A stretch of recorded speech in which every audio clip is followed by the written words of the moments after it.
Good afternoon, Stacey, and welcome to the Charity CEO Summit. Thank you very much for being a part of this. Yeah, great to be here with you, Dave. Stacey Palmer is the CEO of Prison Fellowship Canada, and a longtime friend and colleague as well. And just looking forward to connecting with you today, Stacey, and for your insights and around leadership and some of the challenges that are part of what it is to be in leadership today. So maybe just give us a quick overview of yourself and Prison Fellowship, and then we can jump into some questions. Yeah, for sure. Thanks, Dave. Great to be here with you, and love talking about these important leadership discussions. So, Prison Fellowship is an organization here in Canada that's been here since the 1980s, and our mission is really about creating a community of within the Christian community. Creating a group of people that respond to the issues of crime. So we work with offenders, we work with ex-offenders, their families, victims, all looking to bring that into a restorative circle.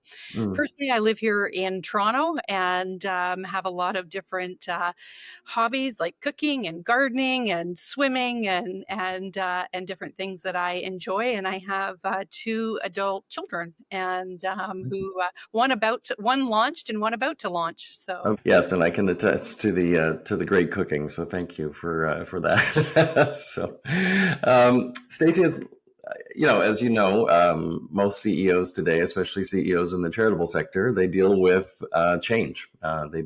Change seems to be the constant, and the uncertainty that comes with that. And so we need to adapt and be resilient to those realities.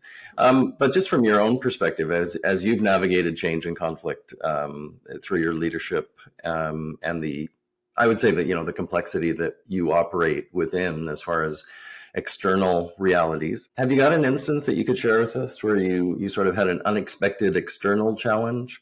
And how did you adapt and facilitate and align the organization against its core mission still? So we've had a couple in the last 5 years that really stand out. Of course, the global health crisis that we all went through stands out for everyone. It was particularly challenging for us because we were shut out of the prisons, and so, you're kind of faced with, do we even have a ministry? Right. Yeah, exactly. Where do you go from now? And then the volunteers. So you've spent all this time training and building up a volunteer group, and now they don't have a place to go and volunteer to. And so for sure that was very, very challenging for us. And so the way that we handled that was to create a phone line where we could access prisoners by phone in the institutions, and then use the same volunteers. So they kept going, they kept doing their training, they kept their weekly spot that they were used to having, and that enabled us to maintain basically our workforce. Even though it's a volunteer driven organization, it was still a workforce, and that allowed us to maintain that. So that was good. We went into launching video conferencing, video training. So all of those things changed. But the lasting benefits were that now we had this additional access where we are accessing an additional 6,000 prisoners a year.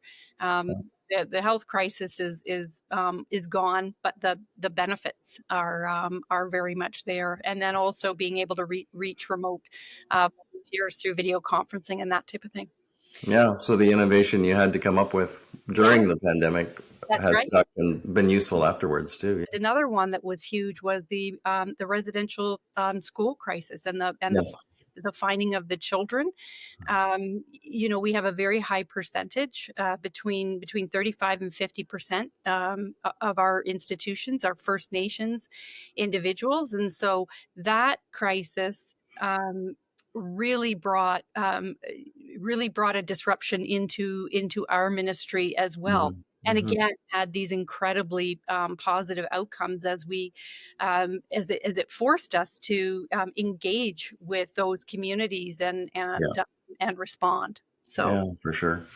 Just to lay the groundwork a little bit deeper, Stacey, can you talk to the complexities that you face as an organization? Like in terms of stakeholders, Dave, I'm Yeah, just okay. yeah. So really disparate stakeholders that we're dealing with. So we are dealing with the local church, as well as the government, which can, is from time to time is led by different political parties, and there's different Yeah. mandates and rules and attitudes toward crime. And then you're dealing with the children, and trying to work in the best interest of the children, and then you're holding space for victims, Hmm.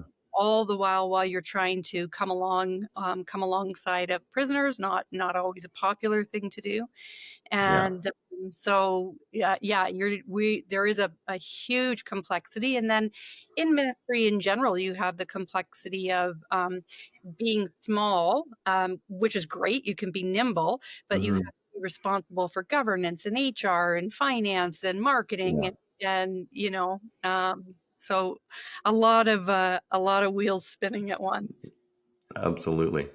Thanks for that, Stacey. When you look at so obviously working in a lot of complexity, change and uncertainty, those are all sort of the standard things these days, it seems. Um, how do you manage team conflict when that pops up? I'm sure we all wish we had perfect organizations where everybody was responding perfectly the way we would hope that they would. But we're all human, and we make judgment errors and all that sort of stuff. Just curious, from your perspective as a leader, how do you manage and deal with team conflict? For sure, conflict is inevitable, and we try Hmm. to normalize it. We are very lucky to have an organization that has long-term staff that have been together, that want to be together.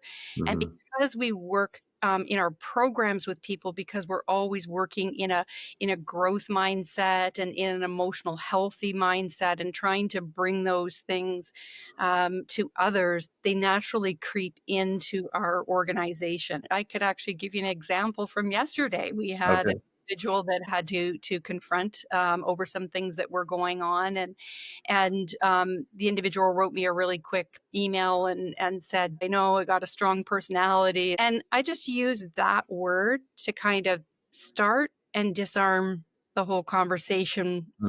And the tension of, well, tell me what you think a strong personality is. Mm-hmm. And we got there and we just got into this big conversation, and then you're reducing that tension and that anticipation of being hit, and opening up a mindset of curiosity and Hmm. non-judgment, Yeah. and let's just take a look at this without any judgment. What's Yeah. it about, and so Um, and then just fostering generosity and graciousness in that. yeah. Mhm. That's great. Thank you.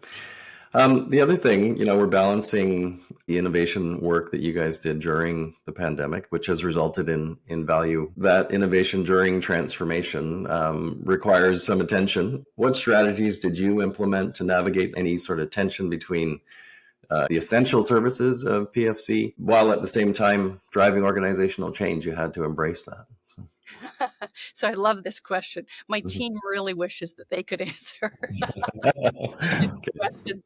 So being a visionary leader, and certainly my staff from time to time will, no more vision, no more vision, because they know it means a lot of work for them. So Right. Yeah. one of the ways that we handled that was that we had a discussion which erupted out of some tension, just around that there were these essential things, but then there was all these innovations. So how are we going to deal with it? So we actually developed something that we call Innovation Lab. So Okay. it's a spot on the we just put it up on the cloud, and it's a series of documents, and all the ideas get recorded into the Innovation Lab, and then whoever has margin in their work time or space, if they have an interest, they can go into the lab, claim a project, and say, I want to be the lead on this project, or I want to participate on this project, and move it forward Hmm. and start to record ideas. And then once that happens, it becomes part of our monthly staff meeting. Okay. And then we collectively determine what's a reasonable amount of time and resources that we can bring this innovation to bear. And we've brought some really cool ideas Oh, to that's great. the organization through that. But it takes the pressure off the Mhm. team. That just because I come up with a new idea or someone comes up with a new idea, oh my goodness, now how do we revamp everything? Yeah. So Yeah. pulled that pressure off. Oh, that's great. So when you look back at some of these experiences, Stacey, you're leading through change and uncertainty. What advice do you have for other charity leaders that might be facing similar circumstances? I think the first thing I would say is build a really positive attitude Mm. Mhm. toward change. Make Yeah. it fun.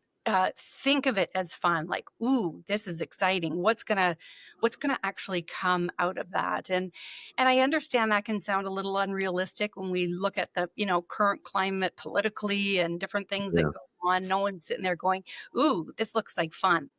But I would challenge up and coming leaders to actually do exactly that. Again, that word curiosity. I wonder what this will bring about, Yeah. because we often fill in the blanks with negativity, and think that this change is going to be awful. It's going to bring.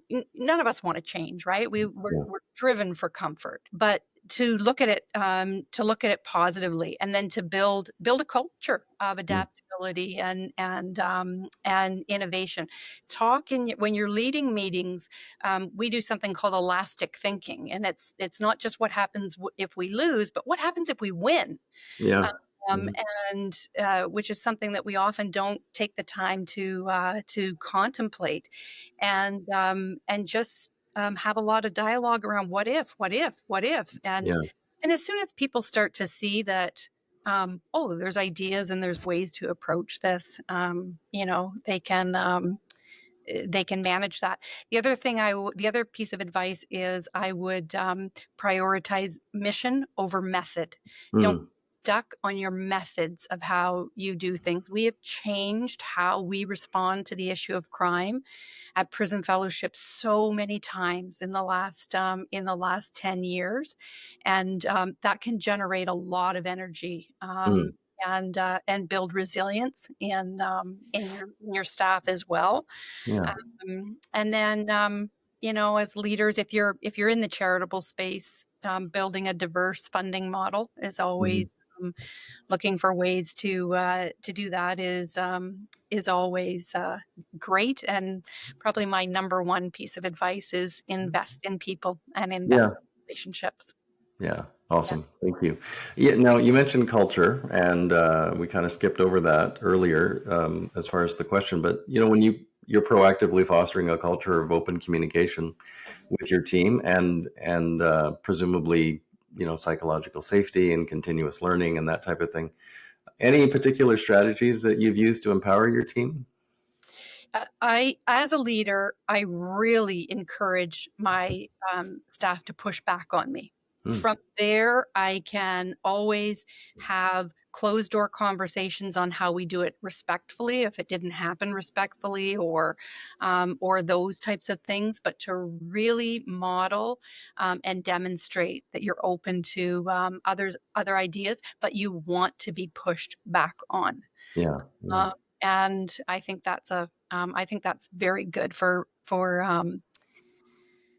fostering psychological safety, and Yeah. then also deal with stuff and deal with it right away when Yeah. there is conflict between others or between yourself. Just deal with it right away, Yeah. um, so that there's a safety that I'm not going to go, oh well, somebody's always got something to complain about. Like, don't Yeah. don't go that way. Just deal with it. Yeah. And I have learned so much in asking questions where I'm thinking the situation happened a certain way and the person's thinking something, and then in questioning it, their perspective is always so different. Right. Yeah. So Yeah. much learned. That's Mhm. great. Good. Um, just when we consider future challenges and future opportunities, looking ahead, what do you see as the key challenges and opportunities in the charitable sector generally, and maybe perhaps for you personally, but or your organization? but building that long-term adaptive resilience to the future. Yeah, for sure. So I think what's on everybody's mind is the financial uncertainty and Yeah. sustainability. And so that's a challenge that we're anticipating it. We're already seeing it. We're seeing donors that are, moving away from Canada. And then just this generalized freeze kind of that's going on and people not knowing where they're going. So we take those opportunities and say, okay, let's look at our to-do list of all the things we haven't gotten to get done. Mhm. And we're going to have a little more time to do that now. Yeah. And, that's how we approach it. Definitely volunteer and staff retention Yeah. is an ongoing leadership acquisition. And we've just really adopted the belief that you have to build it. Yeah. You have to Yeah. build. Right. And so building in the resources in your budget and in your time to invest in those who may not have those job skills right today, but Yeah. you're gonna have to build your team. Yeah. Yeah. Uh, so I see that the changing social and political landscape has a big effect on us I'm sure it has a big effect on everyone. It Yeah. has a effect on us at Prison Fellowship because political attitudes toward sentencing and what happens to those who commit crimes and even what is a crime. Yeah. Those all we have our ear to the ground for sure on that because that will have a direct relationship to how we shift programming and how we shift different things. So that's a challenge for us. And then technology and data transformation. AI is here and it's Mhm. wonderful and it's moving so quickly, but charities often have a hard time keeping up with the expense of it, Yeah. as well as the ability to use it. So those are definitely things that I'm experiencing and Yeah. seeing. Mhm. Yeah. So the I guess the innovation again that probably needs to come into play, and the two sides of that coin are opportunity and challenge. And it sounds like you've certainly had experience doing that, and it sounds like you're going to have to be doing some more in the future. So, but And Stacey, I'm ready for it, Dave. and up for it. Exactly. That's right. So, thank you for today. I just appreciate these insights. Thank you for sharing this with the group today, and we really appreciate it. Yeah. Thank you, Dave. Great to be with you.